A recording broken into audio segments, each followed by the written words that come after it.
Il est 20 h, bonsoir à tous et merci d'être avec nous. En Corse, le choc est considérable. 6 décès selon le ministre de l'Intérieur, 20 blessés dont 4 graves. Sur l'île de Beauté, personne n'avait imaginé vivre un jour pareil scénario. Orage et vent d'intensité inédite et nouvelle vigilance orange à partir de 21 h. Juliette Poissonnier et Julie Vitaline sont sur place. La vigilance orange ce matin a-t-elle été déclenchée trop tard? Ce qui ce matin donc posait question, s'est au fil des heures transformé en polémique. La trajectoire du phénomène était-elle prévisible? On y revient.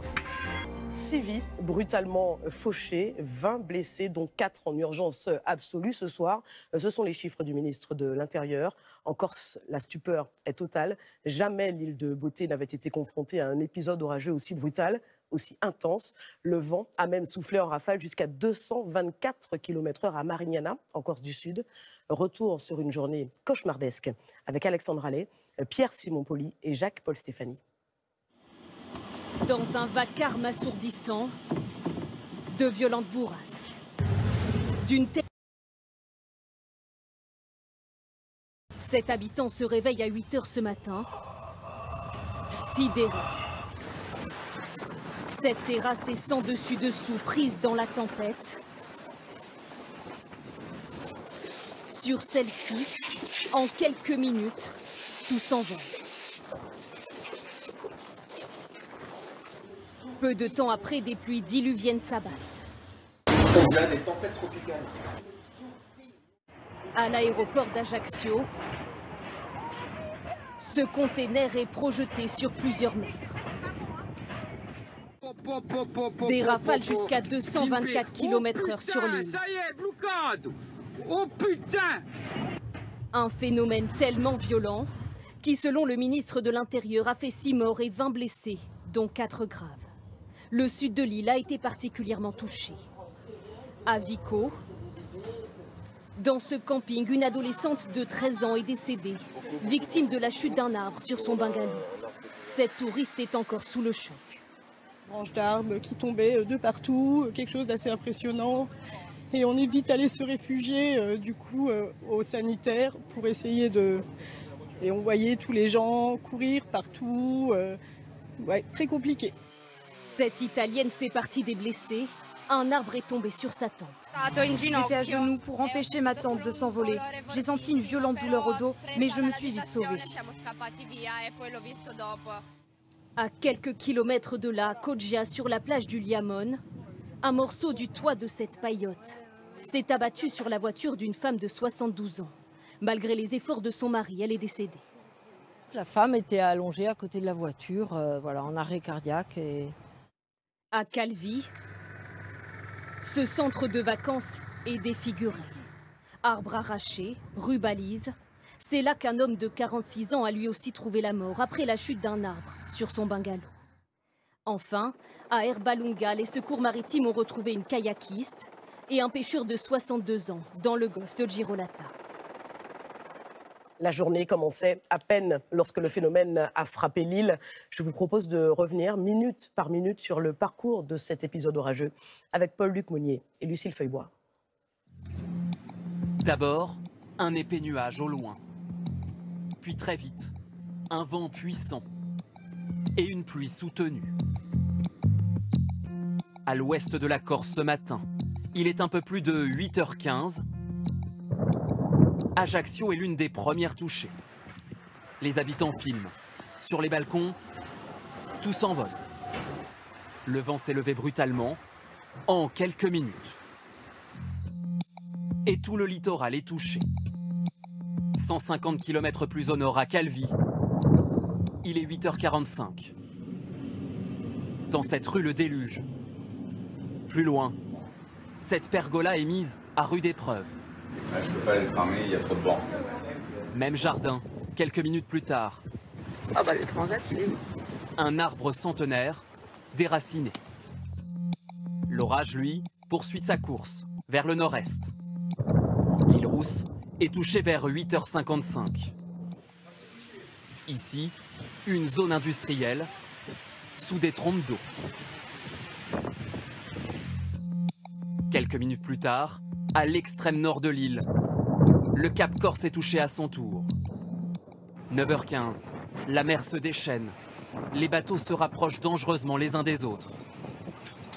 En 1 heure, l'orage a traversé la Corse, d'ouest en est. Et surtout, ces orages frappent la Corse en pleine saison touristique. Les campings étaient bondés ce matin. La population, bien qu'habituée aux orages en été, est sous le choc. Et les touristes, parfois traumatisés. Diane Schlager. Réveillés par les bourrasques. Obligés de retenir leur tente. On va aller sous la table. Un bien maigre abri contre le vent et les arbres qui menacent à chaque instant de tomber. Ça va, Valentin? Il y a une branche qui est tombée. On a pris un arbre. Quelques minutes plus tard, On sait pas trop ce qui s'est passé, mais on a été secoués. l'orage est passé. Voilà, notre tente, elle est là-bas. Ces deux amis peinent à reconnaître ce camping de Calvi. Putain. Voilà. Tout est sans dessus-dessous. Des dizaines d'arbres ont été déracinés et sont tombés au gré des rafales sur des voitures, des cabanons. Des mobil-homes sont carrément retournés. Ces vacanciers ont du mal à se remettre. Un vent d'une violence extrême et en fait les arbres sont très secs, du coup toutes les branches se décollaient des arbres. Très rapide, très soudain, voilà. Donc là un peu choqué aussi. Les pompiers commencent déjà à tout déblayer, mais les touristes, eux, veulent partir. Sur le camping de Sagone, les files s'allongent à la réception, les valises sont faites à la va-vite, histoire d'oublier à tout prix cette matinée cauchemardesque. L'arbre, en fait, il a eu tombé sur la voiture et cassé la voiture. Un énorme bruit, beaucoup de secousses. Je pense aux autres personnes qui ont été touchées, c'est dur. Ce jeune homme, lui, a eu la peur de sa vie. C'est cette branche, résultat, qui est tombée sur ma tente en premier. Et je l'ai senti, donc j'ai tout qui m'a écrasé le ventre. Donc forcément, ben bon, là, je me suis réveillé. Et je suis sorti de la tente, je ne sais même pas comment j'ai fait d'ailleurs. Sur le littoral aussi, de nombreux touristes ont vu leur vie défiler. Dans des bateaux devenus incontrôlables, brinque-ballés par les flots déchaînés. Beaucoup se sont échoués sur la plage, les occupants secourus par d'autres vacanciers. Oui, on vient de le voir, plusieurs victimes, mais aussi des dégâts matériels sur les plages, notamment celle de Sagone, où l'on retrouve Julie Vitaline.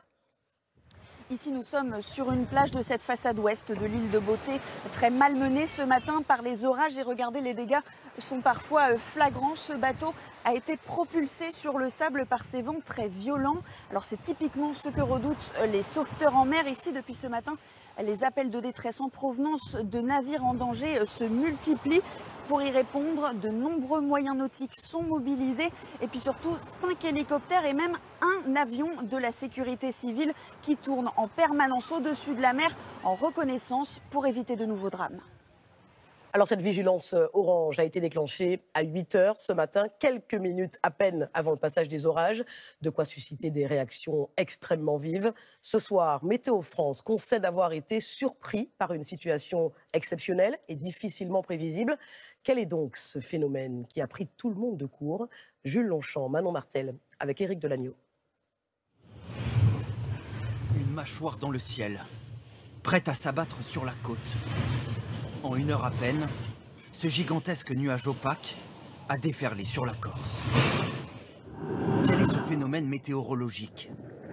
L'ampleur est quasi inédite, comme en témoignent ces images de webcam au nord de l'île. Une lame d'eau et des rafales violentes. Mesurées à plus de 225 km/h à Marignana, record absolu, 206 à l'île Rousse ou encore 197 km/h à Calvi. Cet orage s'est formé quelques heures plus tôt, lorsque l'air chaud de la Méditerranée a rencontré un courant d'air glacial venu du ciel, moins 65 degrés. La différence de température est telle que les éléments se déchaînent. Une dépression s'y mêle, formant un mouvement tourbillonnaire et un arc de cercle surpuissant ici en rouge qui a survolé la Corse. Était-ce un orage prévisible? Si le déferlement n'a duré que quelques minutes, les premières alertes de radar météo ont détecté plus tôt dans la matinée qu'une perturbation se formait en pleine mer. Du sud-ouest vers le nord, 2 heures auparavant, on voit que les échos des radars sont extrêmement important, extrêmement puissant. Donc on se doute que le phénomène est violent et qu'il va arriver sur la Corse. Après, l'anticipation, oui, effectivement, ça aurait dû être anticipé. L'alerte vigilance de Météo France a-t-elle été trop tardive? À 7 h du matin, la Corse était encore en vigilance jaune.